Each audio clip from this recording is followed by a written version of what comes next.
भाई तू मेरी दराज से पैसे चोरी कर रहा है? पापा वो भैया सिगरेट पीता है।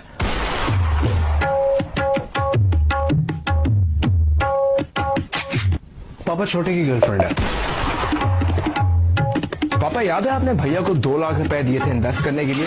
भैया ने वो पैसे जुए में उड़ा दिए। ये ज्यादा हो रहा है। पापा याद है पिछली ईद पे दादा अबू सीढ़ियों से गिर गए थे? वो गिरे नहीं थे, इससे धक्का दिया था ऑफिस। पापा जो पिछले साल आपके ऑफिस में डाका पड़ा था वो भैया के दोस्तों ने मारा था। पापा ये ड्रग्स बेचते हैं। लैला छोटे नहीं। पापा जिस लैला से आप रात को फोन पे बात कर